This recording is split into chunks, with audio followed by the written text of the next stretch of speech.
me no bedin komo afa asoden akoma prim asoden akoma prim ahantan ahomaso dwe eye honhom eye spirit aya e possess onipa na yehwe ade e frɛ na soden a enkrofo ta possess won pa wona oni nyankopɔn nam asofo ahemfo me kan se edikanfo sa na me kan leaders wona otimi nya opportunity nya dibia bi gina tumidia bitimi be hye ne nsam akwai bitimi biema no na wakodi ekuo bi anim na wakodi oman bi anim na wakodi asafo bi anim sa esu ta wia won ta fa won temtem ti asem ne pa enkankan se no onyankopon wa pam anaso onyankopon de na adum adua wo so you very careful na wan sha mra wo be hye ase no na woni na tio wan sha woni mra ho so no na wa hye ase a osori enye abrabo a wabɔ enuoma bi a waye ensa bi a waka entumi ma wo kwan ema wontumi nsɔre enyina wanam so bi ti asɛm ne pa na ade fu onyankopɔn bu ntemtem ade du onyankopɔn abufuo ba na esɛ wɔ nipa ntemtem ɛyɛ asɔden stubbornness disobedience ti asɛm ne o ɛyɛ ade ati nyankopɔn bufuo ba ntemtem na ma mekyerɛ wade asɔden ati sɛ efunu ti asɔden ti sɛ anamika sɛ ati sɛ owuo sɛ asɔden ba wabra bomu a ebekumu na wo sɛ aboa bi nwuya aboa bi timi ndɔre ne nam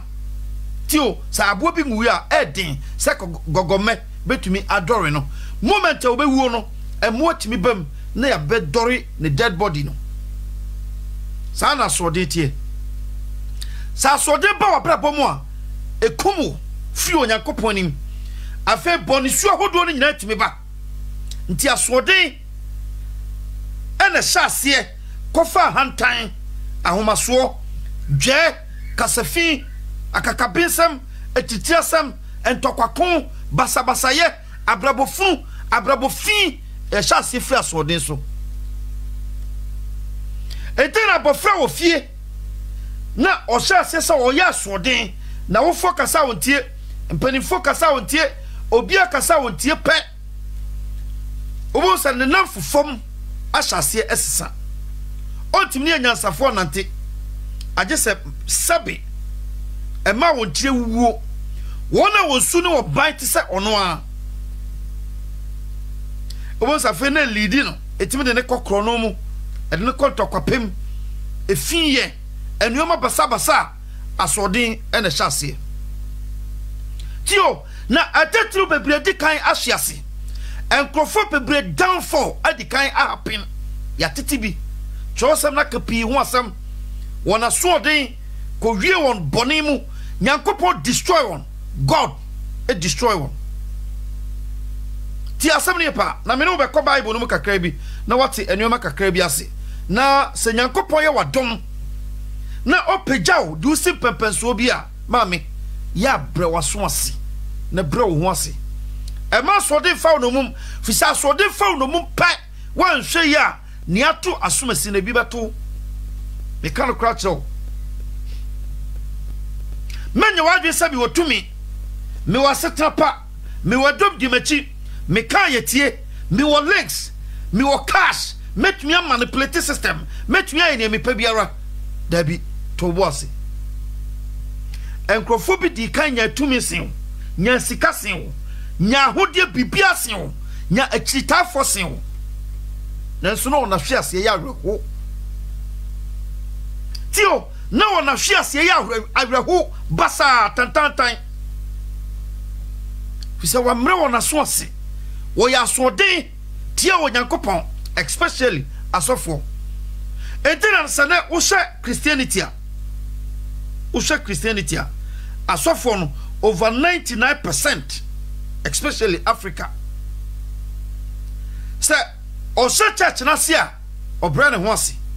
moment ani pa be sha se ba asafo no mu na obenya sika toka baako mienu miensa wasi ne dan nya ba bi partner no onfo nipa anya hwebio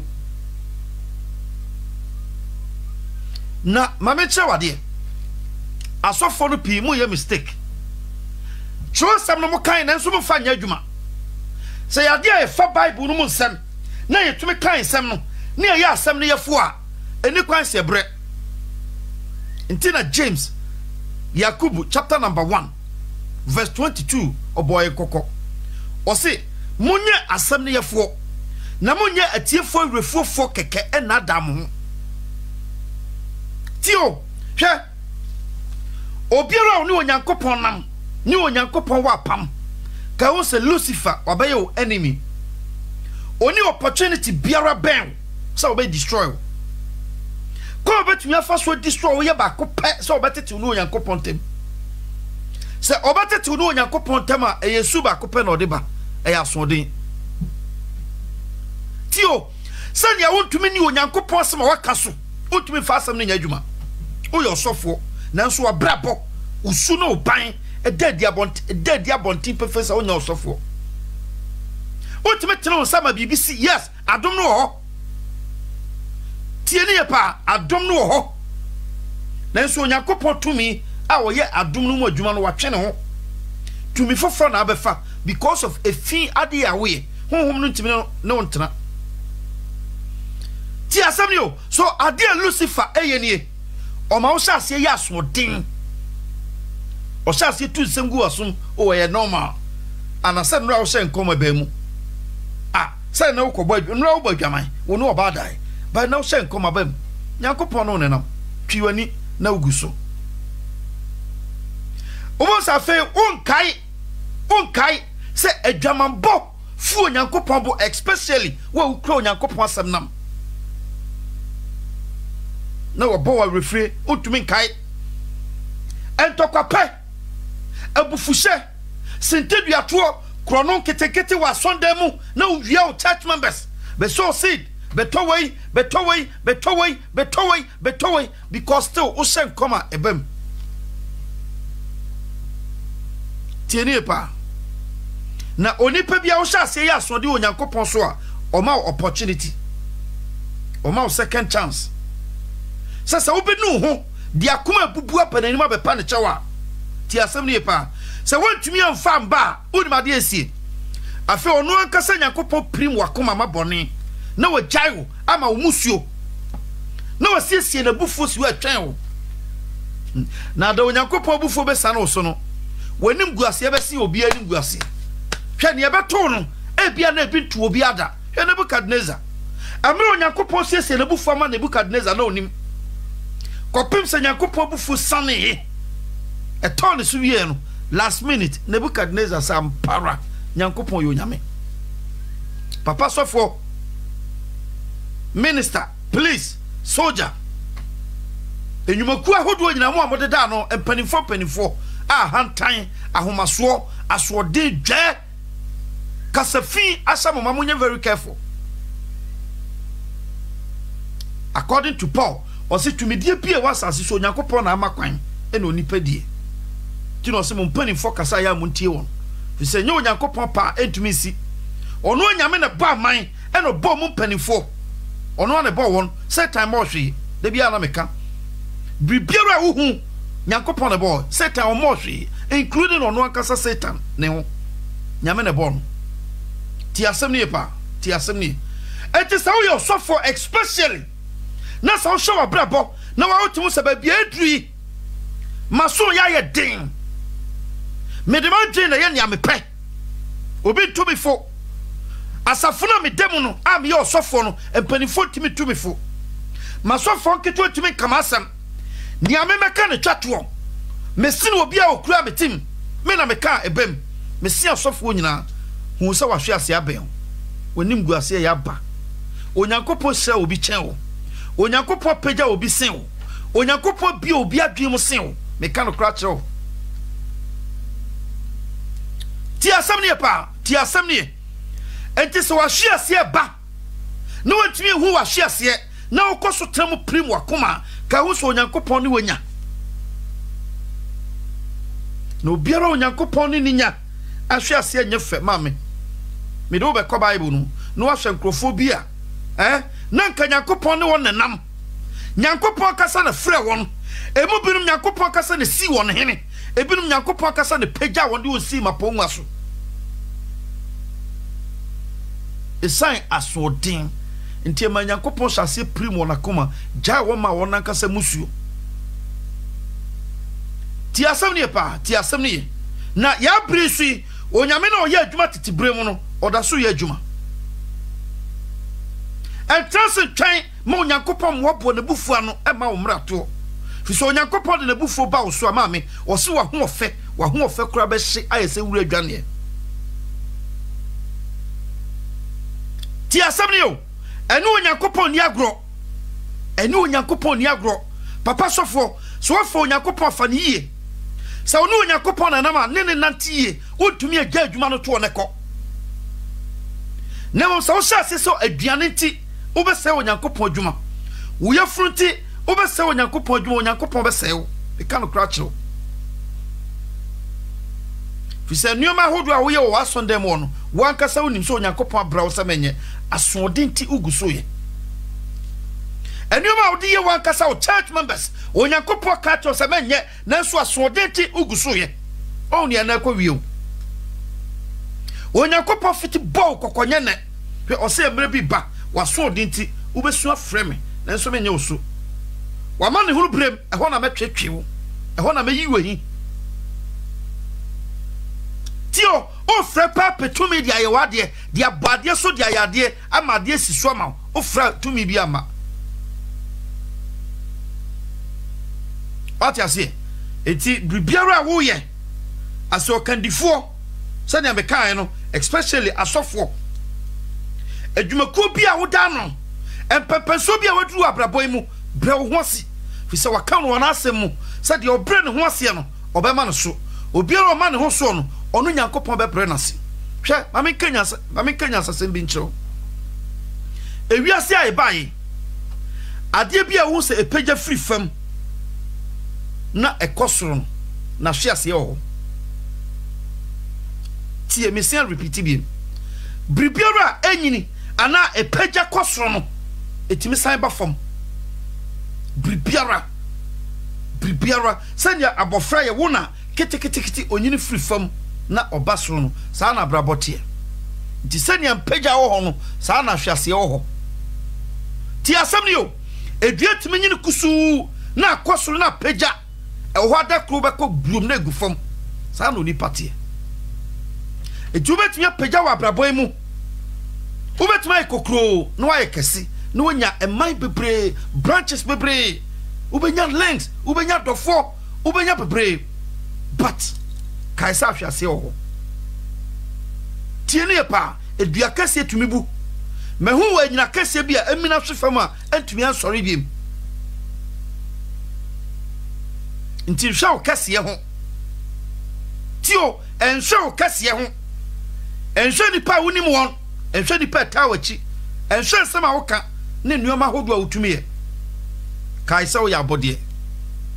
kaisa tumi wo bi sem se o decide ne se o de wo beto fam a wa ho odi sua ontumi standing yankopon e ka no kratiro you can't it is on yankopon sase bo kokko se waso ayedin brafam na umba ono yankopon tumi pagya wo bofam o pagya Nebukadnezar bofam obi ana man nyina suro no nipa nyina suro no obi antumi kanasam wona wanse okoka Nebukadnezar sam obi otimi so dae ade achi o se dae na me so ye no me akasa me so ye no me rafi nanso mo adihunufo nyina mo mra mekyerem ase mo ntumi ankyera bekumo wei ayemra nye obi aniti asai ana de mra wodi ni nua wona wo so dae no rafi nanso se tumi akakabensam abro ni adwemboni nti se Daniel tutumrika anko se onyankopon ama onyankopon nya kokum Daniel mu nyina kotwitwa wo nyina ti Nebukadnezar no onyankopon pejan de ne bofom manahwe ase ne ye tan tio onyankopon pagya no de ne bofam ma na hwe ase ne ye time hwe onipa betumi akwaduro nipa pempenso otimi konduro onyankopon pempenso da enti moment onyankopon be pagya wo na afa bo se wo ye nyame o try pagya wo ho be ye onyame no ka wo so hwe ase aben wo hwe onyankopon ma Lucifer opportunity Lucifer nya kwa tena onyankopon abontem kerobi ne self ga bone ho ban o sha se pagya nani hwe sa fedi oni onyankopon be pe ahwe ase no tie die pa ntie bia na brabo mu pagya bo brabom wona fufu wona wosi so pagya sen bebre otu ani hwe wachi na otwa ho hia wo so wakonkan ma ho brase fa no mum eno na kire nyankopon ho meka ho se ahantan ne dwa hya ase ba pe ma me yentem ne si ne kwan ka wo so aso ya ye din na ukoso onyankopon be prim wakoma ama na bufu hyeda na da onyankopon de na bufu be sano so no onya namon na wagina so onya tatema na odi akasa ubesu apemo na so mo ama wanhwe de wadofo nyina be yiwama ama waye mobo be kanokracho hwe mama no sha bibi quick ewo Exodus chapter number 10 Exodus chapter number 10 ye wo onyankopon sha bebre ubaso no wase Obasoa na wase Exodus chapter number 10 mame no ntie bibi ha so onyankopon ye wadom na opagyaw anasa abraboi mu sa opagya dum pempenso bia ya me hu sa uye onyame yesu hu sa uye so powerful sa wo ma so de tan mu na wo sha se sa wo de asode be nantia mame onyankopon bufo be ba wo so onyankopon bufo ba kwampi onyankopon nam so be destroy tio kwa onyankopon be fa so be bra wase a destroy obi obe destroy ti asem ne pa hwe o se na awurade ka kire Moses se ko Pharaoh nchen na ma prim one ne nkoa no akoma na ma yimi nsankyerani adi ewo nu na waka o se na waka dia miye wo Misrim ne nsankyerani a miye na di wo mu no ewo uba ne wo maba mu na mo hunu se me ne awurade tio onyankopon asoma Moses akọ Pharaoh ho se ko ka kire se omma me man no nko ono onyame na se afa ho akọ Pharaoh ho akọ prim Pharaoh akoma se Moses ba no be ka kire se ma man no nko a me ma man no nko why nyankopon pe na sei no ti asemni me no ko baby so sa wo abrabom na obu abrabobone na ye ka na untia ka wo se nyankopon pe wo destroy wo prim wakoma wo fre wani ewo honam wo fre wani wo honhom wo fre wa adwenti ase ani otumi think straight biem afa wo be hu se tibon kosofo ene tufu tio obi ana ka otimi ne panimfo to sadidie na one madwen ba na agro no afa wo se tibon kosofo ne tufu onyankopon reject you o sha se hu ade papa bia wo brabom biem me Kenyan san fa bi show trim show onyankopon no na asoma Moses se ko ne ko ka kire Pharaoh se o ma me man no nko before se obedru no se me di kan na mako prim na koma nya ono nko one ne nko anyina me ko prim na futufo nyina koma na ma sai won ko prim se me di on bedru mabufu hye kwan no sorry so ma me sa braboy mu waso shase ye din na hantan shase ba mu na wo shase hu se osin obia shase hu se wahwe ase aben wahwe ase aben enimguase bi ba wa kwan mu a wanhwa wontumi tio enimguase bi ba wa kwan mu a wanhwa wontumi si udada mu biew sa na onyankopon tie opagya Pharaoh de ne boho Pharaoh timi si ne dada mu biew opagya Nebukadnezar ne boho watimi si ne dada mu biem opagya so de ne boho watimi si ne dada mu biem bebre edoso David ekaden ko de ne boho nanso ade bo David eya komabubuo David yentem hu ne mrato na ode akomabubuo afirant makokko ne mpanimfo dimrika ko nyankopon nim do na nyankopon hyase so obetwe na so ama asotwe na hyase aba nanso sense David nim na chinti oyentem de akoma pupuo koma peche ayam hyehye abadaye ko Onyankopon no se Awurade me na mafomo fa me kra ne jai o man no eno na ma Onyankopon piti no ko pegya David ne bo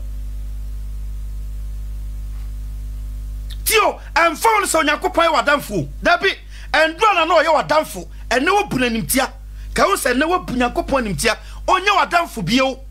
o pe wo sey repent tio me se endro ena na wo Onyankopon adamfo ene wo ye nimtia wo bunanimtia wo ya asode tie Onyankopon o pe wo destroy repent ti asem ni ye pa hwe o se na Awurade ka kire Moses se ko Pharaoh nchen na me prim one ne nko akoma wasoma me se me ko Pharaoh nchen enkotu ne fo Awurade asoma me se me kan kire osofo yi se nia wo ye ne jai no wo jai a Nyankopon be se yo na ono Nyankopon ase akosofo no se apostle twikasa menti no why because of power sell why asode Onyankopon ni ma che what in so atua che why you bone na che repent e wo mo nipa bia o enye sa asofo ana kandifo nko da bi obiara otiatiasefo asase so woni Nyankopon connection because obo or the fam dotie and na nyuro sen kaidum statue and no home and kwa home gumu so connection wo between you and God ntino so obiara say ni padua no honhom na ti mo Nyankopon be destroy no ti asem ne pa enti efiri ade pasia no apam bi oni pa no Onyankopon tem nti se ne ote bia Onyankopon hyew se wo be yasuti ama no se wo hya se se wo ya asode tie Onyankopon a Onyankopon be prim wakoma obefiri wadwenti ase ani obefiri honam fam wani ohu ade papa bia wo abrabom ontumi trase nwa de papa wo abrabom da ne abadwen nan kwase adwen bone yensan no yembono yempiano tontwene mesi obia mi wotumi mi wo wei afedie ebedru babia wona sese ka okoko kanyansa kire no wona na wo cheche nkwase asem e wa bontin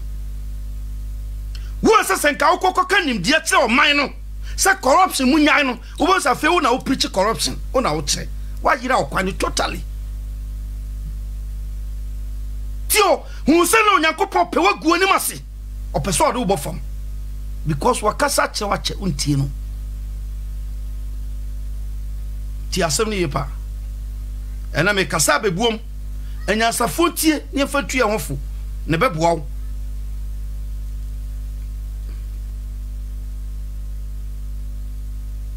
enkoso nya soden no Onyankopon no ne nam no ye obatampa otweaso ti ne yepa Christ se honhom no ne mo betena no eye no kra honhom no oba one mo betena obetchem obetumfo obekam ho one mo benante obebibia ma mo ne nyina kiri no obetwomaso ose etoda obebom ma nti no Onyankopon nam na waduma boawo ama waduma chane so a susuma utimu nya wode na ne osira wo no odome ebia na owura free se nyame na osira wo no sa nyame na timi dome nyame na opagya wo no ono atimi san de ni pa free fam bofom nyame na ohye woni onyam no otimi pepa oni pa ni onyam ose se Onyankopon bufo ba obi so a o ma na ho ofe na ni onyam ehye yese duru adwane rua ija kan obi ehu o nhye obiem Nyankopon pepa woni onyam afiri so because of asodin. Proverbs chapter number 11. I mean, kind quick now. Proverbs chapter number 11 verse 2. Or say, a hand ba na aniwo aba ti. A hand ba na aniwo aba na ahobrasefo na nyansa no wontie. Tio se a hand nya ba pe na aniwo de chi. Se ahanta hyase ba woni mpe hyase kai se aniwo bi da woni mu pa woni mu begu ase anim guase be beto wan hwe wontumi nyina tio tie ne pa ne mu wona obre won ho ase nyansa no wontra nyansa no wan nyansa ne Kristo uko Proverbs obeka kiro oso won kwati na nya bibia oyoe ose na debo mu no mene ne dwumfo pani ti asem ne pa ti na Christ ba asase so se mo hwe me ne mo sua me se me bra me ho ase na me dwu wo hu wakoma mu adenti no kansa asem no fi se Christ amasa asase so se ho wa men oni am betrasa spirit oni e betran so onipa de kire so onipa biara wo ba kye wo abosome nkra wo bra ho ase no wuo ho bra ho ase na nso hwe ho bra ho ase no Nyankopon no opagya wo no obetumi bra wase anytime obetumi bra wase obeda do wonti ase da se me pa amini tio enuoma na nka wo yema obi no obepesa obi nyama obi anyama tio wona na nka otimi kodi akaginamu ma obi no ebedru ba bi na nka opa obi amane di akaginamu ma unya bi so Nyankopon reject you ti asam ne pa entoti o se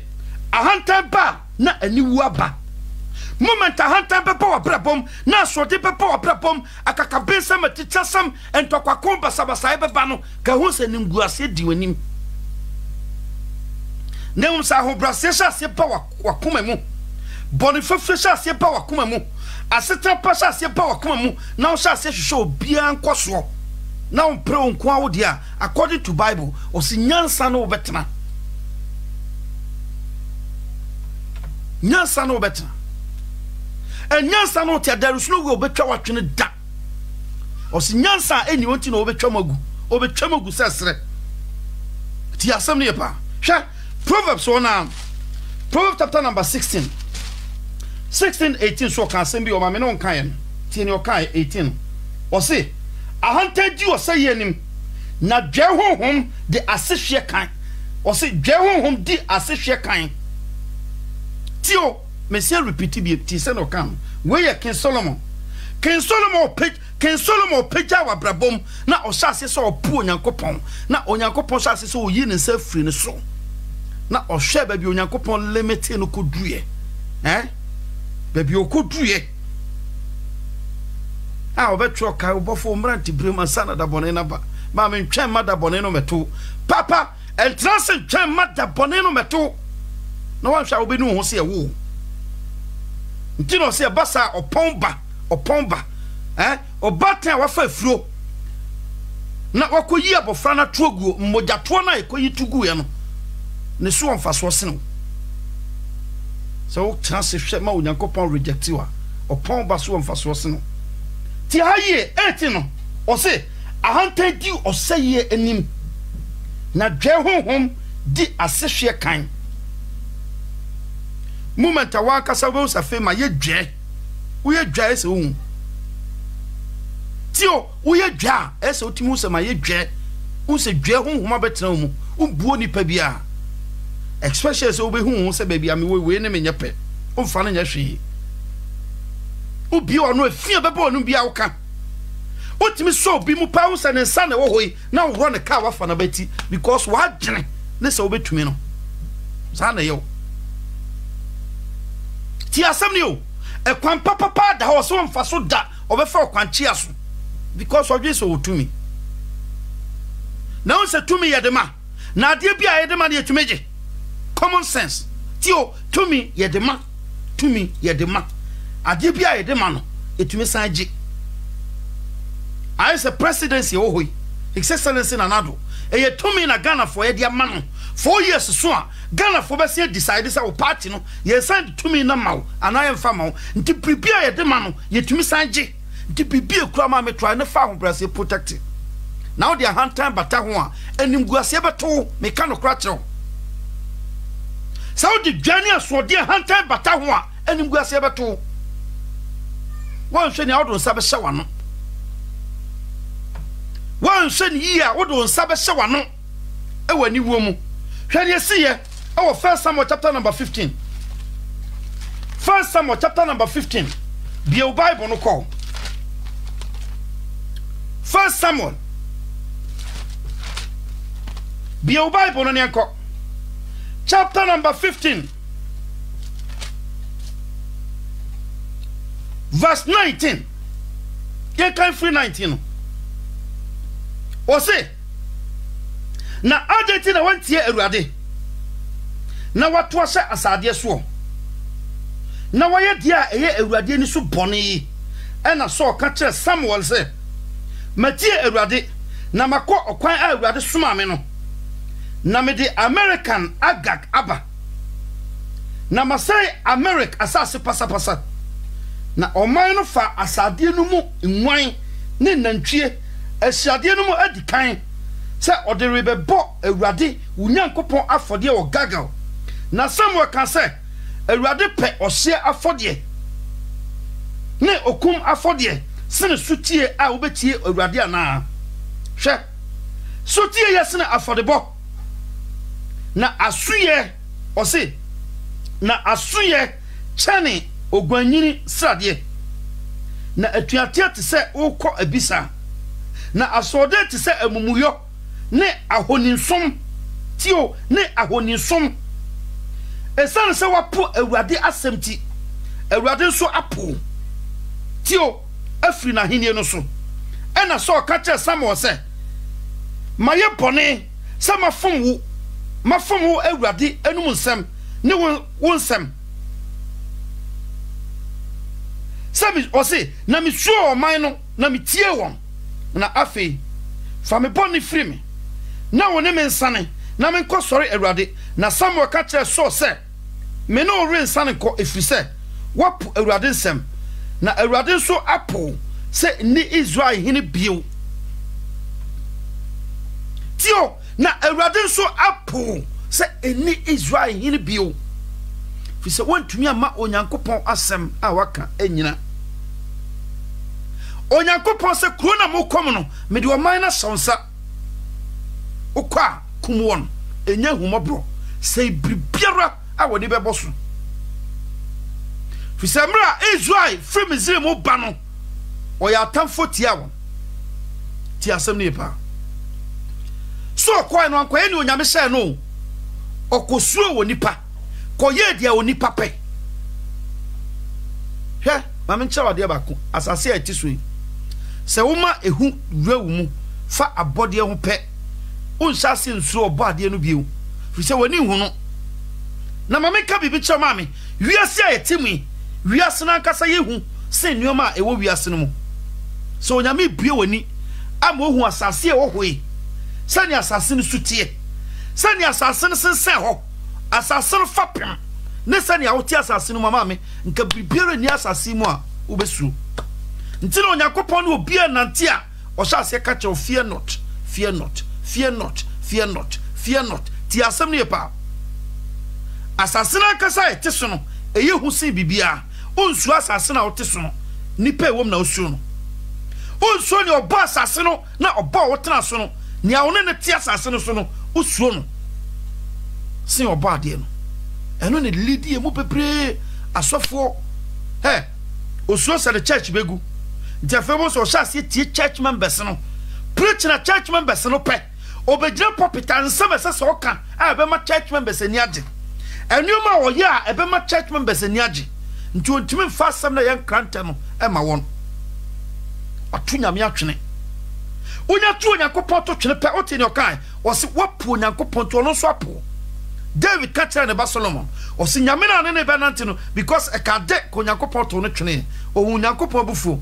eno tu ne ba Samuel Solomon fo so nyame na ene ne nam no sa woni ne nante ya ono be nante opone nsem obeto atwene kra tio so akoso nipa atu onyankopon asem ato atwene wa ya soden atie onyankopon tio eno onyankopon emre a ombae no odi poro je pone no mu eno onyankopon ko ka che Samuel se akwa na mesoma no matunu tio okoye no wantumi mama asema maka anyina wasesa no akoye ne awpe nti we yembra Samuel ba so nchen na obebisa no se adenchi na waye bone sa tie Nyankopon se da bi o suma awurade suma me no makoye ne pepepe American for no makunkum won ma say won ana Samuel se na ede na aisa mete emponche ne nwan dedede wa hai enyan be na asui enantwe be na asui oso ye koye no ye kunkum won na wonantwe no wonwa na doresrade nti omanmufo na fa bi say ye de be ba fode ama Nyankopɔn hwe afode ahodo pi wo ho a ye kwa sondem koba ye de kɔhye Nyankopɔn abufu fi so osofo na wa direct so ba afode no wodi ka fu Nyankopɔn bu dada nti wa ye de na wodi ba no wodi ba be fu Nyankopɔn bu ti asem ne pa nti ye kwa so ya munye very careful hwe osofo no ye ne hu so osofo we otie nyame asem ogira nyame anim nyame nsa won so oye nyame adwuma manem for so se ba afode because aforibotim de abufuhie oba ti o man na kwose sanantwi adore srade de ba be ba afode afu Nyankopɔn bu o se okuma afode na mepɛ se ekom na de me na mepɛ moa enam ana moja anoma esra so modoma nyina ya media ka me mebisa wo ntuti de okachem o se so eye se wo de ohia afode be bra Onyankopɔn anim sense wo betie Onyankopɔn na nti yenhwe wa hai Onyankopɔn po so ne bu afu no enka so nkotena se na onhu se mafom awurade na omepa chew wo hu ne boni wo no akasa gye atum se ma ye boni mentie awurade asoma feide wakai akasa odi akoma pupuo pe ko Onyankopɔn nim sania David ye no so ntumi anya ne sa oh ne bu afu a onkoi eno pe ne ba bi tenai nti emra Nyankopɔn soma Samuel seko ne kosra Jesse bamame ono na medi ne bedi Israel hene so no de metu no so tiyen instead of say ko be kwa pa Onyankopɔn chew hwe Onyankopɔn ka che David o de nioma miensa sinanim say yimu baako na memfa mra wo David hwe mu yi baako na onim say Onyankopɔn tumi nye Onyankopɔn shase kunkum wo man no David am fight back so ni Nyankopɔn beko okoso hu so afum awurade okoso apachaw Nyankopɔn koso yeye okoso pachaw tio Nyankopɔn koso yeye afei de Bible say emra David hu so bofo no kran krante na watren krante no wo Israel so no one ne mpanimfo nyina kofura eyituma na ode kuma bubuo de osu anu ye den de nkotodwe de ne moma pa fam ba Onyankopɔn anim Onyankopɔn hwe David komos amako David wama me boni a me be nyina aka metirim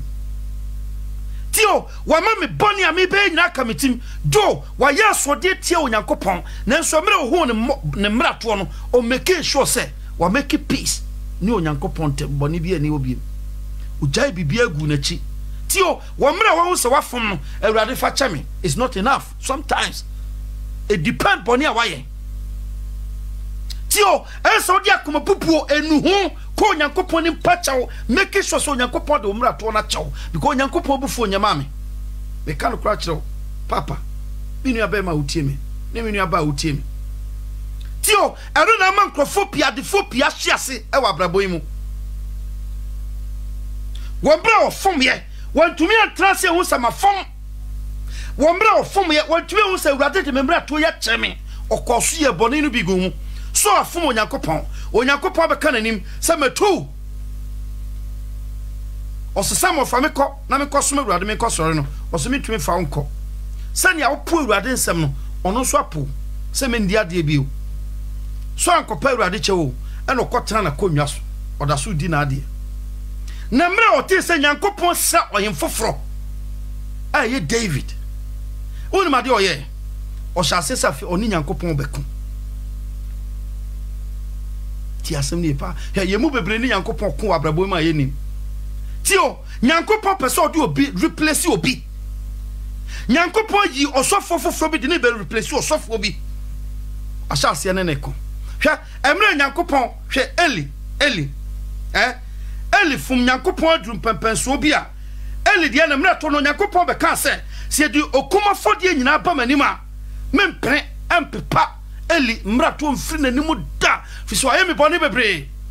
Eli amane mate me so twia e wo mahia dan mu mfiri hia bebre Eli hu ye sa ne mano frefre musuo ba fie nanso wanka nti ekuma fodie ana ohia fodie biara ni asase so a ebetumi aba ma me Nyankopɔn ama ma pepa Eli mrato Eli hu ya pa so Onyankopon yi obi akokwa ketekete Samuel de ne be hye na nan mu esan Eli ahobrase oni Nyankopon kokko tio na so de esan so de ne ahantan ntio o hye ase no ena Onyankopon prim na koma fia na adwenti ase ni fia ni bibia ni ko Onyankopon penakunu ma ultimi ne Nyankopon ko asa tio areho sam no se nipa na one ne ko no ultimi ne ko ultimi ne ko nti eye better san temo be san wachi no wapa papa chawo eye simple tia enama de fo pia hwase especially asofo ebe asofo no bi nkwa de nya opportunity ma kokobo bae Nyankopon smile say that smile me ko born kokko wantie o prim na koma eno bi na ye so Nyankopon say that catch Samuel say konenchen o gaga konenchen ho na kwakache no se na maka na Nyankopon hwe ade a nanka so beye ebi na happen in throne mu hwe me se Satan pe wo destroy wa na onu Nyankopon na nama ontumi mawo na momade a wo ye no se otu nsem gu asom o try se obetie no because onim se ade fu Nyankopon bo ene se obetie Lucifer na wo je onu Nyankopon obetie onipa na wo je onu Nyankopon eya so de ma Nyankopon edi Nyankopon bu fu ban tentem si bibiara wo wiase nti Lucifer yusupa obi Nyankopon adom wo so be very careful wan hwe Lucifer be mo ya asode wo mra onim se wa ya asode tie Nyankopon na wo be kosoaye na wakosoaye kopem so Nyankopon bu fu be ba so hwe kon fa so ye Adam ni Eve e wo tuo no asode na oye wo won pa mra Nyankopon gina woni pa anim e se ko onipa be hu ne mra to na wa pacha ono still na hantan awura Adam mu afi wa hyase accuse Nyankopon first time Nyankopon body hyase accuse no na ye Adam ahantan ahomaso asodin awura no onfa nyame asam nya hwibio afi wa hyase accuse Nyankopon so why ye bonieti Nyankopon wasoma ne so fa ma na be ka chew wa hu so Nyankopon twusu obi nti ne bo hyase fuwe nti o hyase se ne Nyankopon hyehye no ono so obedwiagu tio ne Nyankopon no akasa frɛ no ono no emma kwan emma Nyankopon ne nyame aka obi abrabo so no emma mu da ti hayepa nyame frɛ obi na obi anyina ho ti asem ne pa nti sa wo wa adwene sa asofudwuma no ba mu ache na afa na obi apa nti wo behuru atana ne so a wa nhwe ni a kwan be fa so ahwe ase no eche onyina ahwe onyina amina tofam onyina mframa bone aka na tofam e ka no kra chew won sha obehwe ase na ninguase a obegye no wa hwa wontume soa me say don't joke with God say e ba Nyankopon djuma ho say e ba so no Nyankopon twusu bibi say me de be bibi na because of one kasa wonim so wa reject you etum pre e ma obi mpagya ka won so one kasa wo se apɛ wa hwe ase e wo ninguase e wo wuwu e wo saye mu what in Proverbs chapter number 11 so in your kind and 16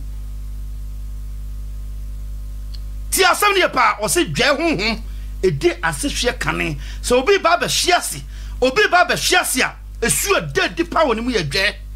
ahantan o kasa kokuduro so obi ani ho obi antumi me na ne sasi ne bo no pem ne bo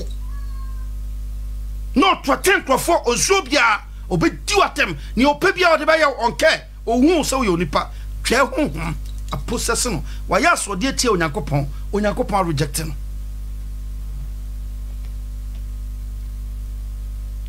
ti asam ni yo ti niye pa ti niye menua bia wutie me a wa ya so de tie Onyankopon na wan kasa hwe ho a otimu se ne nyame no nam wan kasa otumi hu because Onyankopon no wonama wan kasa honhom ni Onyankopon honhom dia dance wo mu ma wan kasa wo conscience catch us yo Onyankopon ba sa na tie sa wo hwiase a wan kasa wo conscience honhom ati wo mu ni obronsam honhom dia dance sa wo nwuma nyina e bronsam nwuma wa wotu sa dia me yenye wa wotumi hu sa dia me ye na nye nanso Onyankopon fia wa adwenti ase ni because o pe wa sai wo so ehun say jane wo hoi enso so kwa kotia so hwe eduru ba bi Onyankopon yi so de ne ko se hwe onyankopon ma so kwan o because onyankopon do so no penasem ba de onyankopon tumi nye ne so bia ya so den no ne onipa no benante on tumi nye na asem oti o se so ama on nyame asem anyina eno no akasa nyankopon asem no akasa tumi kanto fam o se na asem to fam ati se bosuo ese se fa asase ma eso oba ma otwafo no twama ogufo no die enti so onyame asem gina ho na onipa wa ma asem na gina onyame betwa watwene because no nyankopon tumi kan asem to fam so aka onyame asem to fam wa ma ne onyankopon aka obi abrabo so ambam ne onyankopon pese ode obi ye no so pene ma ne mam enne ana ochena onte ase a onnim nyame adwene o maame obi ani asase so ote asase so onnim nyankopon adwene nyankopon adwene no onipa adwene nya pe etumi nya pe da onnim onyame adwene ti atobo ase hwemra samo kodu Jesifie onu akasa kohwe obi tenten ye ne kase o hwe se we di ofata so otena Israel akonwa no so nyankopon se o hwe niwa me hwe akomam nti so nyankopon kasa mase obi dine ba besi ma pongo so a mam ya to boss papa to boss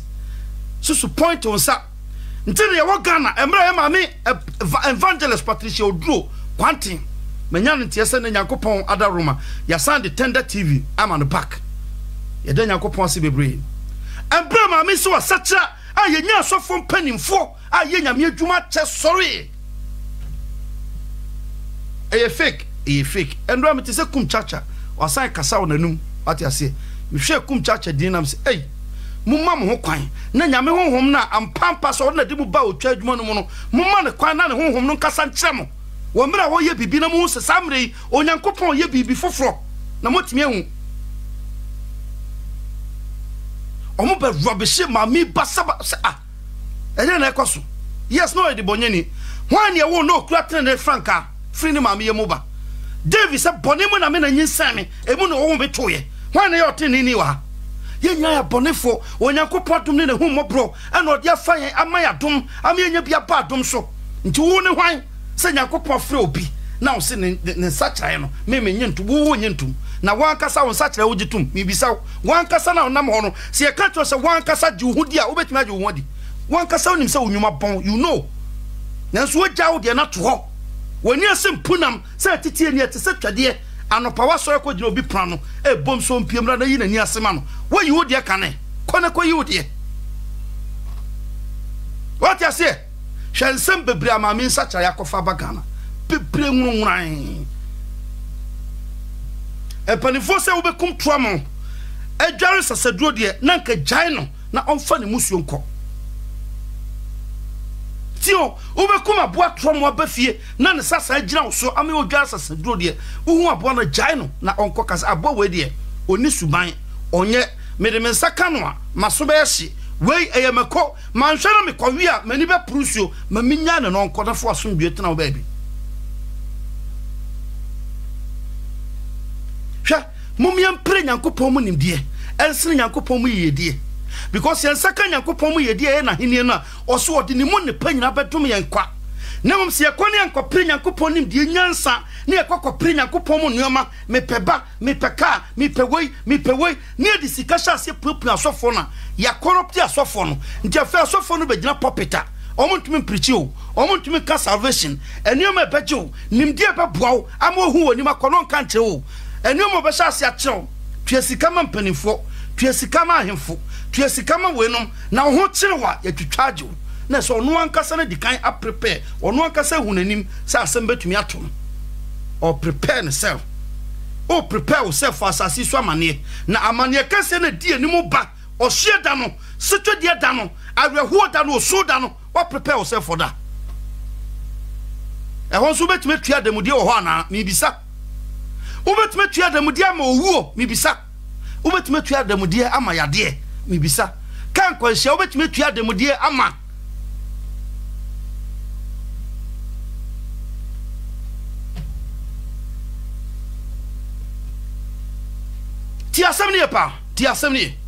ti asemni show so emra to adadi onyankopon ka kire no wa se da soma ne sofo se ko ka kire so se wa fom me wa ye boni atia me wa pom nsam me so mapono se mane ni me hene bieu so se obua ehene no mekoso di wa pumio o pumio still mene Israel hene mekoso atena konwa no so nyankopon se da ko de dan one na safo nyina e na ode ne she David sa ti asem ne pa because of sutie David ati nyankopon asem onim se I reto wo nyankopon ko asem eni oni pansem nti emra David koto so no ti asem ne pa ya no because na David yo ye bone na nyankopon kunu David hu nyankopon be kan kra chew David no nim nyankopon nti David ye bone hu se sabre mafom Psalm chapter number 51 o kan kwa o se sabre urado mpe o hia fode na okuma fode so mra so ye bone no o se buame na me fo hia fode koma urade David ye bone no o se sabre ma ye bone onyankopon hwehwe me hia fode on hwehwe me kuma fode ade ba ko pe no onyankopon hwehwe firi me ho kuma bubuo kuma peche eno ne fode onyankopon tume mpoda nti kamera wa fom ne aka omra to achew men koma bribe untume bribe onyankopon fa kuma bubuo fa kuma peche fa nuhu adwen satya ko onyankopon nim na obeje sa no tie according to David Psalm chapter number 51 go and read it o se fode ba ko pe onyankopon tume mpo eno no enuhu obi a waye bone na wonu ne ho obi a wayire onyankopon kwan na wanya nuhu na afedi o se pa onyankopon chen nyankopon tume reject o onye bida on tume nya bida sa no tie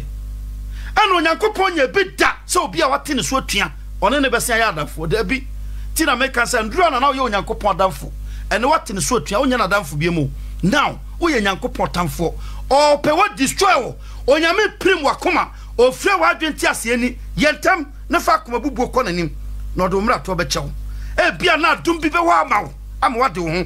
na wokɔso ti nyankopɔn so atua sɛ one ne onyame asra no bɛkɔso akɔ na wo bia wo no akeka musuo ne a wo mpɛ ɔndra nneɛma bɛba wo so no wo bɛbi sa wo ma me yɛfuna wo da mu no sɛ yɛfunu wei ɛyɛ den na onyinsɛn me tio wo bɛbi sa yɛfuna nyinsan sɛ yɛfunu wei ɛyɛ den na onyinsɛn me na wo me ba wiase na woni na ho nya adwempa akomapa ahobrase ntoboase do yonko do nua fa boneche na de boneche on chehwe wiase ade a ode cha on chehwe bone fache fi so nyankopon nyina de nyina mra to acheche me trans sometimes na me kai me past sanya na me dream sanya na me ye me nuoma fa sanya na me tutuma na mofa won po mra obi aye me bone sanya me dwen fa onipa no nya sa na me tie bio sa na me kai me anka ne prapo bia ya na sometimes me wura ho se eye den na me ye sa nuoma we ti asem nie pa ti asem nie eti ba bia tru biara minu a wo hwe manim e bia na nyankopon reject un kakra uhu ye hwe sa wo plug iron na wo disconnect ya en kai sa dwon temu da bi edwon kakra mo na eguso dwo no ebedwo adu ba bia akwala kra so meyeye tio hwe emra wa yesie no Satan cannot touch you tio emra we are connected to God Lucifer ultimate touch you so ade Lucifer ye ne se obema woni nyankopon anyantokwa ade na ma woni pa ne nyankopon anyantokwa nyankopon ne dofo anyantokwa eya asoden disobedient wo mra wo mfa nyankopon asem nya adwuma na wo pesa odi nyankopon asem be ya adwuma na wo ntie nyankopon ne na kan pesa odi na asem aya adwuma nyankopon reject you nti to say iron aye disconnect you se disconnect wa onjoye oda so yeshi akwala so ma bese no still Lucifer o ma ho na otwen ono akasa hu se wo disconnect wo afri nyankopon wo hu da wo hia se na Lucifer wo so sofo wi wa hia se nti ogina wo nchen twen wo otwen da wo badwo na because of say on connected to nyankopon biam ti day by day ade a cha ade sanyina ugu so dwo na wobedru adu ba bia fe Lucifer tochi wa eyeye na fe ne nsanya so mu na ohya ase se odo ye ne nkwase adwuma eho na obewu so sofo pa na wogya nyame adwuma wogya yamuye wogya bonifache wogya otima wogya nokure kan na fe mafia adwuma na woye because you disconnected ti no se kai free dia wo hye ase no na sorry you disconnected nti instead of say ka obekwa akwa nsempa no ukwanse wuhuo na oka ti no se mamuntie won odem kwa huhudie mu adentia because o preach huhudie na kyerem ontumi kanya nsa nkyerem because nyansa ne nimdia nkasa no ono ne de no nyankopon fra na adwenti ase ani nti nyansa no nya adwuma bio nyame asai na adwene sai no de efero oso de konanim meme kwa ko prim na koma nyame prim wa koma pa wa ye ogimifo because we free wa adwenti ase ani ontumi nwe papa bio ontumi nya de papa bio nkwase anyoma nko na be enuma uya ebegu ankasa onim ase eno na obetumi aye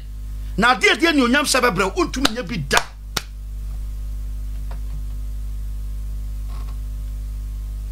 ti asem ne pa enti sometimes ye kan samwa enye saruade na abeso ye dayo ana obeyi akira na waka kire da bi ye sua na asem no enti etimi de na asem no hwe obi su na ne ban na ehun se nipa we okwa ahweasem nipa we wa hwease nipa wo hwease na so wa sorry nipa we ogina ho ti asem ne pa nyankopon asem osua ne yi a ebetumi ma ohun saa ne o manyina ti no se na asem ne kane a o se sem nsaka asem no a eno obe lead mo de makone ye nyina mu ebe ma mo ya de hye e wasase so hwe ma found coefficients quick Ephesians chapter number 4 verse 18 Ephesians chapter number 4 verse 18 me pacho kra Bible na betimi abiakọ Ephesians 4:18 tieni okawa we ye Paul and a trust asemi wose one na one adwene adu esum tio wenom one adwene adu sum o sabe ka so nyankopon prim wakoma said o prim feru akoma na wadwene kasa du sum fi so nyankopon dum wadwene kanea no tio kanea na so wadwene mu a ema otimi hu papa ne bone no onyankopon dum no ama wadwene du sum na onifrani obeda hu ade da fam kra obeda hu nti okwa no ane so okosa okotie gya so kra onim o se japa na abre wo hoyo nipa ikotia so wona wadwene ti ase ni abiero tu se ba bia koi okohwiase ubeka wiase nsem nyina wonti adentira na ni afra na okọ onim se onima enya de anka obekọ da aje so hwiase wie na fe ne nsesuma no ye kan yo mihu ya oboa na so de na aje ni dwan tio wo se na won adwene adu sum na esane se onni ntiase na won akoma primti woye nkwa a onyankopon ma no ho ananafo esane se won ani nwu ade bionti wode won ama ahohwie na woye afidie nyina wo ani bremu hwo efinu ma na woye no ade a woye na egu ne ho fi egu o man ho fi egu ne nafofo ho fi egu ne busuafo ho fi nanso de ni bre kokoti kakahye no waye yire na ne ko ho ntini na okasa ogu na nimase guna se fo nimase nanso de ni ode na ye okay adentia na adwenti ase ni afira wote ni okan tie o se won adwene adu sum na esan se won nti ase nti won akoma prim esan se oni understanding wa hwa de a wonu nu ye tenase na nka bisa ho sa de a me di mi nu eye nanso still o se udi dina ade so hwe ase ansa sa hwe ase ma enya de ka obe jana ma nya ne peace da ade so ko prebu na mansa afa na obeta se o se akwa mi jana ma ne ko yankeye wa pre awie oguoni mase awie o credibility ko nanso bia hyase no ohun nyansa ntem ana se okwaduo be na me kron tio aboy ma hu so ye tom me kuna anhwa age se me kodware sasaduru ansa ma menya no mfa ne musuo nko ka ho son what you say tio ma men sai kan bi na asemo ye mede na me bisa o asofo mpanifo na mo hwehwe ase rof no ya na nsemo mo nkan ana ya mo nkan na nkatumi aboa wo bra wakoma prim na nkatumi aboa wo mra wonti ase ekọ na nkatumi aboa wo mra wankasa turu se ba bia ma na motutu akoi nya awurade akwan ni wo mra wa punya nkopon asem wankasa turu se ma punya me asem hey ye onipa ye kosuru ba fam ye ntumi nya ne sane onyankopon peda yetumi nya ne sane onyankopon peda nanso si antene so atua na mre bia Christ e kan sem bi kirew osemo bompa mon ka se yen agya woso udin ho ntew wahene emra ne a wo pe nye wasase so se de ye wosoro no fa yen aka fa chayen nti Jesus Christ o je kire ma wakro no Jesus nim se every day wo be ye bone nti no osemo bompa ya mamu nyina monten twaso e mompa de sabosomsomfo na woni opese o gyan twaso monten so bompa ya mani pa hu na wo de wo bompa ya bo woje wo hu kokuo mu no mpa ye e de no no ka bompa ye firi wakoma mu kai hwe kai me na wo ya bofra ana wo call ma me anim ko bisa wo ma me bibi uhia bibi wo call papa wo ko bisa ni bibi e san so ya wo papa nti wo ko na ni ma ko bisa de a wo confident unim so your papa na wo nim akobisa na de udu ho the respect daddy me pa chaw me hia chalk akọ school oso me ba yo mate kina me tobi ama esan so your papa na obisa na da wo de mountain no according to John o se pasa ye de abotre ni otwen trans twen fi se nim se ne ye bisa ye papa no e chechecha o de be mayen nti kan tiatemu bi anim esansi ye dia kuma na akọ nyankopon ni makobisa na oye agya na ye manti no echechecha nyankopon ni mebrekro a ye hia na ebisa no de be maye tie ni epa nti ka Christ se esanse dane de nyina ye bone na ye nam bone mu tie kọ na ni ma dane de nyina ye mfa kuma bubuom firi akoma mu kan che se agya fa ye mra to cheyen se dia ye de che won a odien akam a very important see a chiche hu mame pise onyankopon fa umra to anchew na osase se wo o count umra to agu so a onwa obeto wuram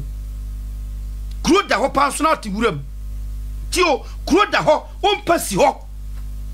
ya wo fufu asi wachi na so timi medi obeda wuram ko ni fache honhom to so onyankopon so de umra to nyina beta wanim onzo ato wuram sa na tie oti wi ase nya fache honhom obi yo boni sometimes utu say ni pa madia na sheme control yourself self control ye key ma woni power asasiso now you so for now ni self control asabe abo de ma woni tie kra yasen ena nyankopon ka kire Israel fon o se mu Israel titu ni Israel difo mu na sesenka mu hu papa na mo ye papa nanso mu na mo chia de ayetene mu na mo so tia no kre no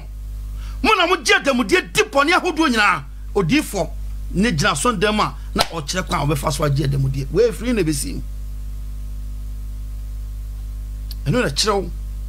se onyankopon oyodo na ono ankasa nyankopon busan fu na okasa wo akwa we megu anim asia wanhwa wa obefa baketa konkrofo fiem mogya monaya na momfa mame na mfa koya me ho saa na obeyo na mpo wagu ani masie wi a wonam no obi ka cho se ja toilet na ye ho yokodware na ho mfiri uso osoko ho na ka kire wa dwen ti asie ni mfiri a wo ye bone a wo hu wo se ona fufo nyina no ogu mani mase poto tio we ye Ephesians Paul na cho sa asemi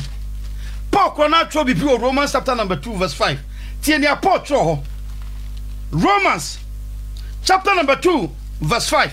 tienia Paul sancho ho Paul ka bibi fa adwini wuye ho Ose na makoma den na makoma premunti.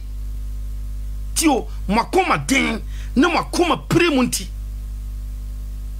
Ni awo ye obia ka bi jai. Why sakra bola so krama ya wabodam. Ye tiano manintie. Odi wan kasa tenas na hwe wabrabo. Se nipa dodo se na bu abrabo a wubu bi owiase. Tenas na de bisa won. Wo benya ansa no wa. Tio ose na wakoma den wakoma premunti waboaboa na bufu ano retwen abufu no onyankopon tene adie da no hwa akoma premfo no obi a oti asase so wakoma aprim na wakoma den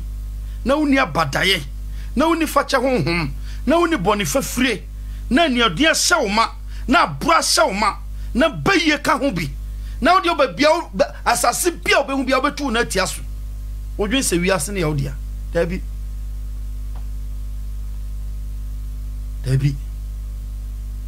ni odi na ade no mpanimfo so odi benkum na gye enye ma onyankopon bufuo sori wo so ansa na wapacho because sometimes onyankopon bufuo sori wo so a bia na wanya second chance na onyame prim wakoma se na wo ye Pharaoh no won se nanka Pharaoh here second chance but onyankopon fama no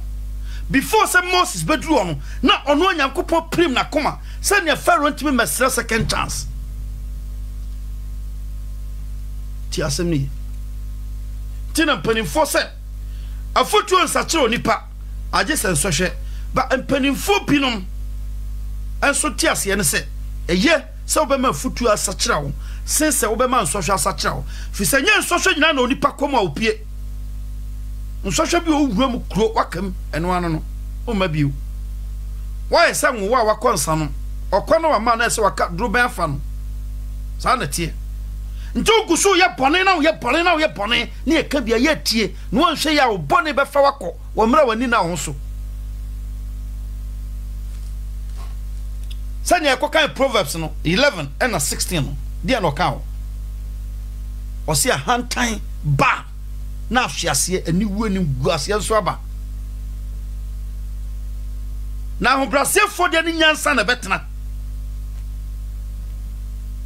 tudie ma wa ho ode na daw na ma okokoti na daw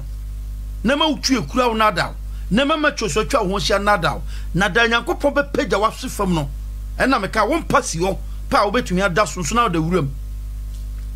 wan hwe obi mantua bosi won mo ho se akura wo se bon mu pe nsamoni adi na wo hwe bon mu what you say said you two Osama bin Laden amunam wan hwe adan kwama bi sa na ebetu jai bone na honto jai hantan na honto bre wo ase said you tie biara empempenso bia waduro no bre wo ase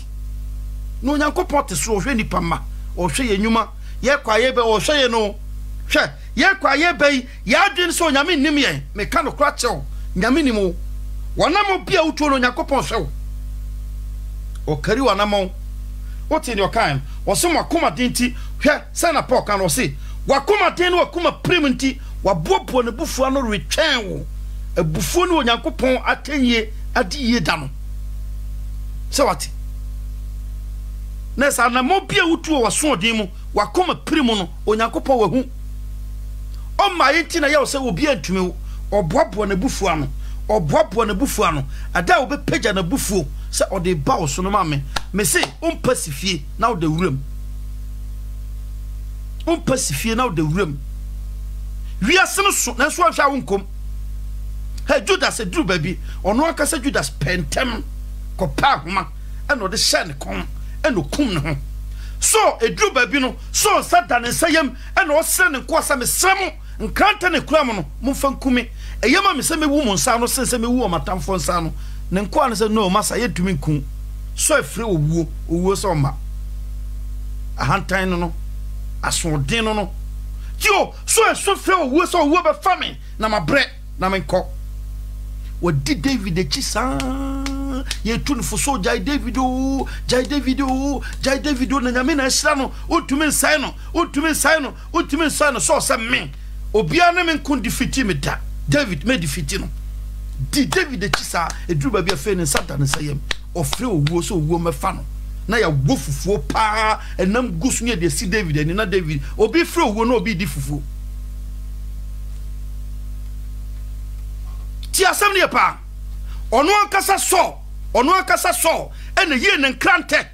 free ni boham ene ode se kan no pa fam sa ene according to Bible oda se kan no so ne word ye mpie na chi mesi edikanfobia dikan enya mpagya sen enya tumi sen enya nyansa ne adwen sen enya dibia sen enya links nya followers sen na so kom fa so hwe ase no na reko nti sua bi penifo se ofutufo ho ye na enti okokoto se obi tu ne bafo a ya fa kakra si okotutwe na dan kwa ma bi ebeboa wo mra asema to wo mra wo kwa maniem wo mra wo ya nante akọ ne atuo otimi hwefam di se aha na akọ ehwi ase me kai mintia mehwi ase hwem na onam ho na okro no wo son ne mo so anya ne sa edabi ba atachani afro pa mu obo sa na mu ye catch yourself na atachani afro mu kura hu because wa adwenti ase eni afura una mesum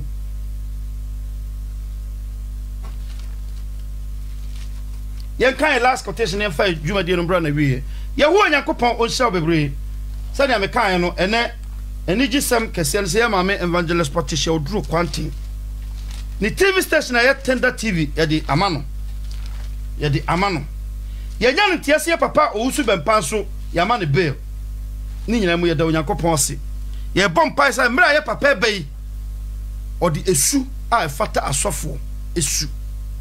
en sachae akoma nu ho kuma bubuo kuma peche ni embeba benanti ni nyina di na chisi asofo pani a watena ya sase so ache waye nyame adwuma che obi ampa obi nse ye o mame kwan ba ko pe ne da yanim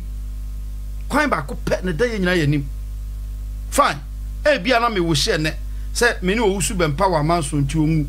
na owusu bempa wu a me menya nkwa ama da bi one day me nso mekọ na me bompa se owusu bempa nsei ensa ye entumi ntomi ana bibiara to nipa betumi ato bibiara to nipa ebetumi ato nti yamaye papa be edanyankopon se obeba fie na enuoma nyina betoto kama na bibia adwo na asomdua ba peace and from beginning ne nyina ye pre nti se ne say na di peace beba ye nyina ye som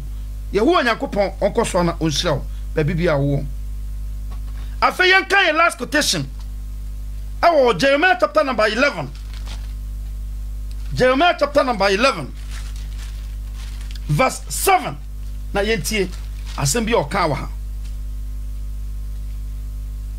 Jeremiah chapter number 11 verse 7 osi efrise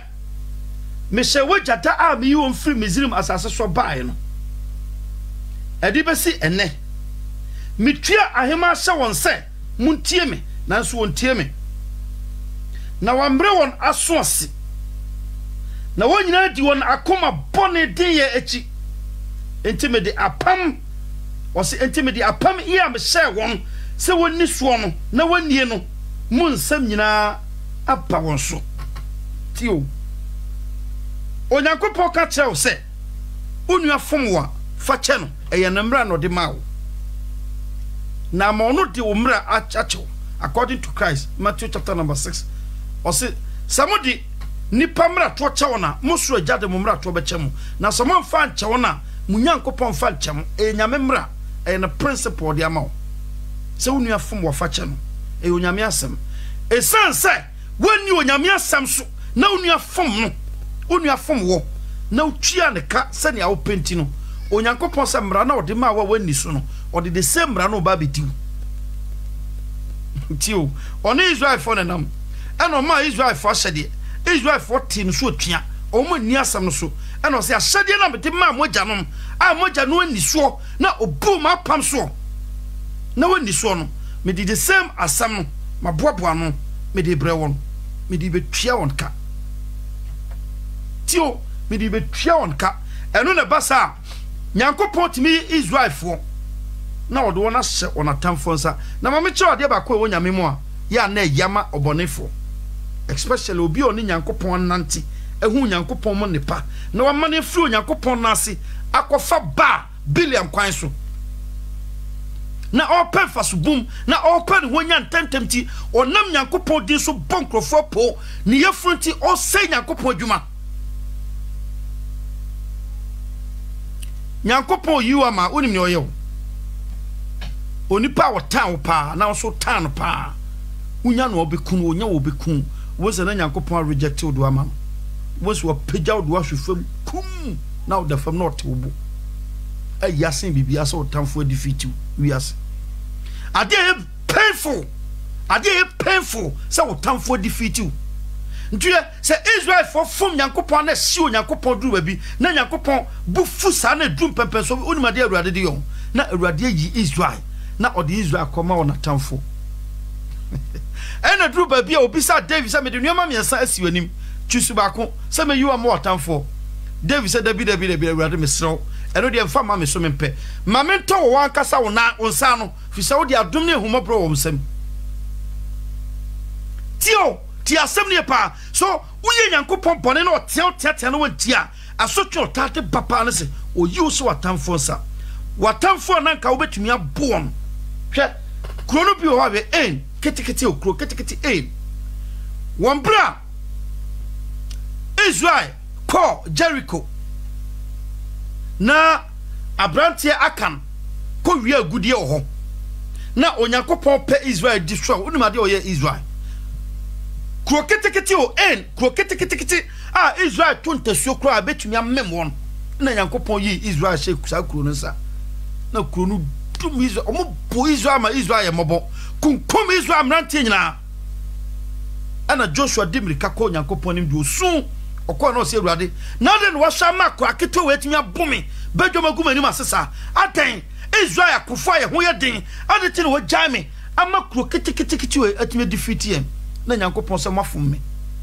mo e bone atia me emra mo ko Jericho me katra mo se mo kwa mo bia mfa ne nsan kan agudie mo ko ye no mo ko wi agudie ho kokko bisa won na David betwin ayi ewo Joshua be force o man ya abranti Akan so se ampa ye ko no mi wi agudie na makotutu mi dem e de ahyame mpaase ye hye ho ni ko yi na nyankopon se agye se mu yi bone no free mu ansansa na me ne manante tio ana Israel fokum Akan Joshua shama yikum Akan free o man no mu afa atamfo bia baba na Israel defeat won ti asem ne pa ti sa wo fom nyankopon na wan sa chantem na wo supreme wakoma wan sha wo tamfo wo susuo wo tamfo wan kasa wonim sa wo lens wo power wo betumi anwan no anytime bia wo pe wo betumi na ko prison wo betumi am ya che no wo betumi abono wo betumi ni bibia wo pe de wo be hifam wo mra wan sha wo so dai kra wo be so na wo refi me ka no kra chew wo so dai no be da so na wo refi Ewurade pe wa seyo Ewurade pe wa seyo tio eti ade onyankopon tim di oni pa sim pa baako ene no nyankopon be ma wotamfo defeatiu wo mra wani na ono nyame na betima piepia otiko no do akoma wotamfo na waka simso dumwa no waye mobo otesoro no osere wo se basa wo besu afre no ono nyame nim ono na waka ono na aka wato amane mu basa wonim se keneke wonim ni din wonim no tu dimirika beba ne nchen abesere na bebisa no papa na de no ba besie timi ahwe me sei ade na kwara ketekete timi ahwe me sei nyankopon teso no na bofo twetwetwetwe ne esero repent today sacha wadwen ne ko nyankopon chefa kuma bubuo kuma peche ko nyankopon nim na se no no yo no kwafo de bechewo na sa wo koso tie tua koso prim wakoma ni onyame de be ye wo no weisua we kura de na we embra apotro ne nioma hodo ba Pharaoh so no na Pharaoh nim say agro na Pharaoh nim say agro wo mra na bakan wuye afa o ma kwan se Israel fo nko no o mo ko no unimade nyankopon ye na Awurade ne akwa no nwie business cause na Awurade pɛ na sɛe no ankasa Awurade pɛ sɛ Pharaoh hu sɛ ɔno Nyankopɔn yɛ nyame simple ade ne nyina no enti sɛ wo prim wakoma na wɔmfa ni dia ma Onyankopɔn so yɛ Nyankopɔn kwan bia ɔnam so a wɔbɛma wo hu so yɛ Nyankopɔn ɔbɛfa so saa no tie ya saa no de yɛ Nebukadnezar yɛ asoden saa yɛ no ho sɛ nyame bia ne wiase Nyankopɔn pan hye no akɔpem sɛ Nebukadnezar bia na no kan sa mpa nyame wo yɛ nyame ɛna ɔsɛ afei mafiri wo kɔ hwɛ Herod akaka besem Jesus Christ ko preaching no order Jesus free masasa so ko oyɛ ni awopɛ bia Bible say mre bi dure okohuru tia na gomie no hu sɛ nyame trase sɛ onyame bi ma fe ne mama nyina boje no so sɛ onye nipa oyɛ nyame the fu Nyankopɔn bo instant no striking with nabofo odorimoa sɛ aboa wawu bɛ sɛ bosome as Nyankopɔn suro no emfa ni di niagro emfa Nyankopɔn di niagro especially asofo na mo hu Nyankopɔn ne na nante pen no wose mo mo be ka Nyankopɔn hye ehun se ne yemu ye no munye very careful because one hye mbre bi ba ebe ya mawo so wo me ka Nyankopɔn hye ehun se ne yemu ye kokon be fa so gu ani masene kon be fa so apane che wo no one hye wo be da just me say wo da na so da wo so ya won kai Emma besia na bebu na yoya mo frank tinkiti entumi ho ena be gwa wo bedwam na akọ ho sa na ode Israel eduru bi na ode Nebukadnezar ya mfia ti asem ne pa nti unu Onyankopon nam a hu no fa ni die ma no bunu ne nante woni ne nante yi a Onyankopon no be nante yi ti asem ne pa sa unya timama unu Onyankopon automatically obenya timama se wotim de chewu nua there is no Onyankopon be kare umra to agu so da se wonya humobro ma wunua there is no way Onyankopon nya humobro ma wo service to mankind eno na Christianity up to now asofo no fa ya adwente ase ani ye nte ase nti asondan no kra ye tim no ye enemies ma ye ho ye ya tamfo ma ye ho o de me share se group ye share se ye group Judas a bebam no doso ti asem ne pa nti adwuma asofo da yanim na so nya adwuma no ne titan offering sama wotamfo tonkun tonsuo towei ne atoka ne edem Awurade ahirayen da bi nkonyankopon chen enkohwehwe ahode konyankopon chen kohwehwe nyansa nimdie ne na henie na wonsaka ono anyankopon no be hira wo sene a opɛ ne onim sese mawo ye mawo onim sese onya ne awdu ti beto ne a wo be hye ne a wo be die odomfo na do be dom na menu so ni no so Onyankopon no nam eno ye se dudu owurawura am se dudu owurawura am mpanimfo se takrehunu o se takrehunu hoyi eye sen kwatrekwa dabi o se takrehunu afenyinam kwatrekwa what you say enti sometimes mesramo mesada mensayem monya adom Onyankopon nim na ode na adom no ya momre mo ho ase according to Christ o se dia oyemumu kase no onane akoa na obiara obre ne ho ase no Onyankopon ma ne so na obiara o ma ne ho so no Onyankopon no abebre na se susuma ho so wa ma ho so bi o se no ada na na opagya wabati batene o hi enu asomasi ni ane ne nanam o hi ene yakosie no hwanu ada ena na obi atwetuo ye kokoti minio ene ye hwehwe na tromo hwem okọ ye hunu odno akawura oni ni tuo nyina ayira madamfo hwe tumi wo wiase o wiase na wo ho no obi na boy tumi wo nti abre wo ho ase to wo ase nya wo ye bia mu ena me kan no obre wo ho ase a Onyankopon ma wo so tekyerema na ode ama wo no adwene nimdie ni nyansa ode ama wo no fa ye neoma papa na ma neoma papa di wachi na madane de nya wani mate eno no ka kire ken no wo mra ken kum ni nua wie na ono afa ni guilty conscience aka kire no na obana nim nyina ye basa Nyankopon hwe ni din osike uye ni yia ka wonim tie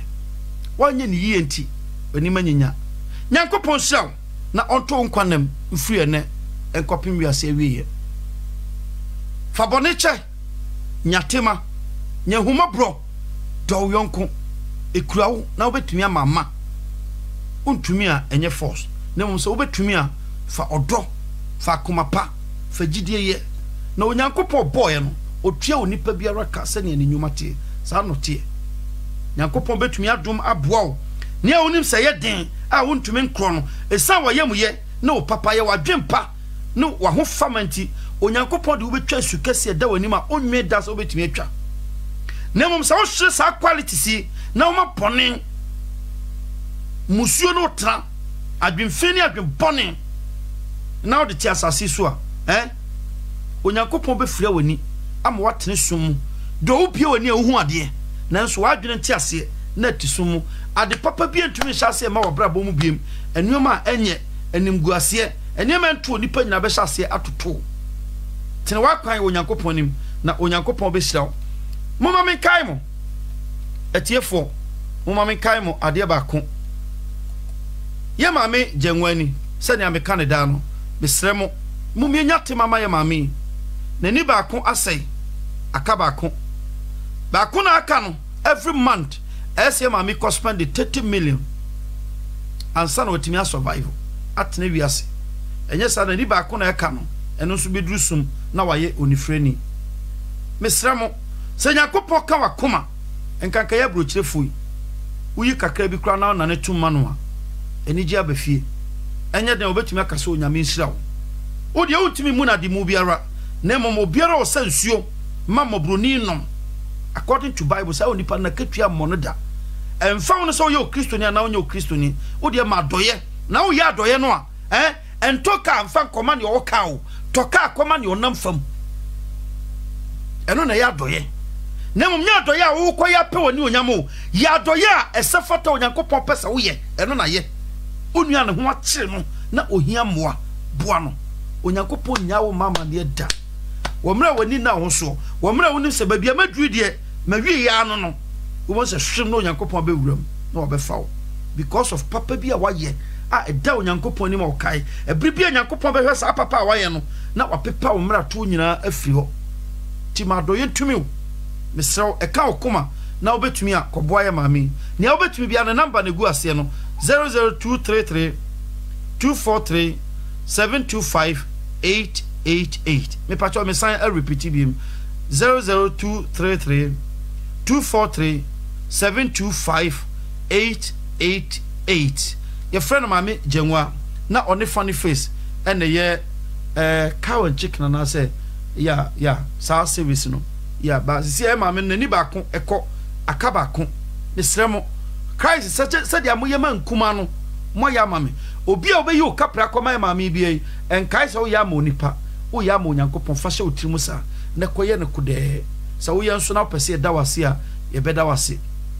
ye bra pani kwakudua mate won kapa bra kwakudua onyankopon onhira wo bebre nyankopon onhira wo pa mate ne awo ye nyina nyankopon onhira wo nti atiefo mesremo monkoboa mama na ohia momoa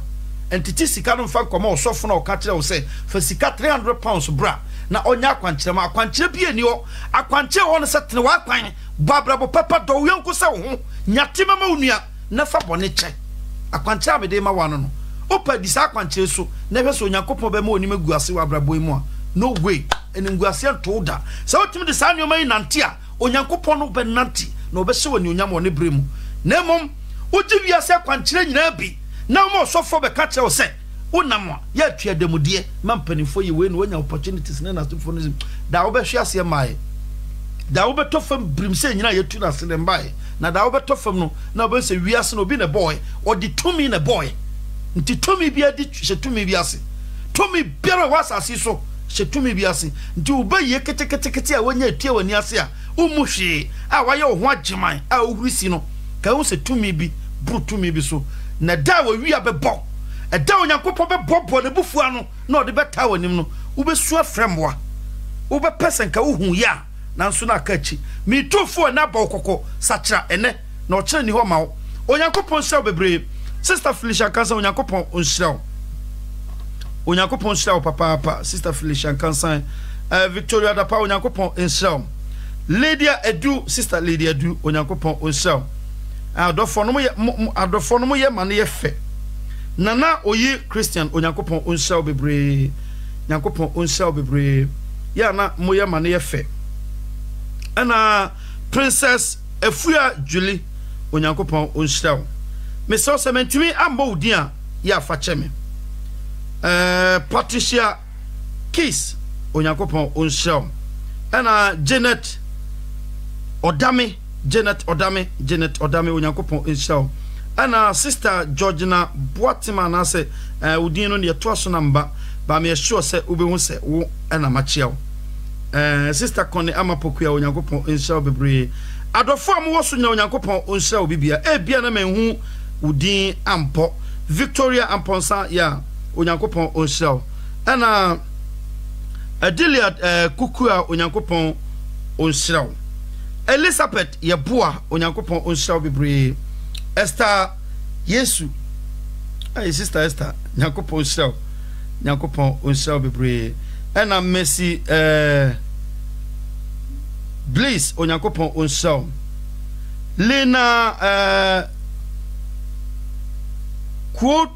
tunu onyankopon onhyia ana Abna Yeboa Sister Abna Yeboa onyankopon onhyia bebre ana Gloria Owusu onyankopon onhyia adofo no dos mesram ebia na mendru so fise yebre no ayebre aha na edimu besie osai Priscilla onyankopon onhyia ana Nana Ama Safua onyankopon onhyia bebre mesram mendru so a fa cheme mesram mendru so a na odi acheme ana Doris Esi onyankopon onhyia bebre onyankopon enhyia obibia oni ebedi dwuma ye ne sanya mekae no yes sister ana daso no me so onyankopon ka okoma na obeboa na ne number na wase no na wafre number yi ofre number no pe obepeke na emo bi a wode aboa no no onyankopon nam so ebubu nso enkonua ne mpotwero bi amawo sadia wo yema afoforo no waya ma onyame sa na onyankopon so ebehwe na waya ma nyankopon onhyia emfiri ene enkopim wiase awie mede nchakase pa mama dofo nyina aha ene yede mu besie Stop dead every day. Consulenti la natina. Stop sempre fie la natina. Mo frampelin la monti. Lebe mamma eni jesun koda.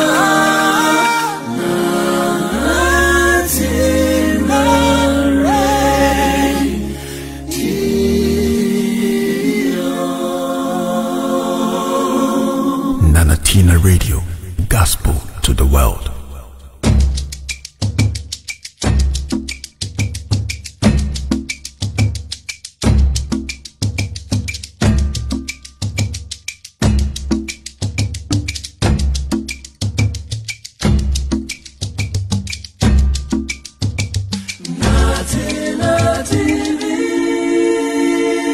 Natina TV, gospel to the world.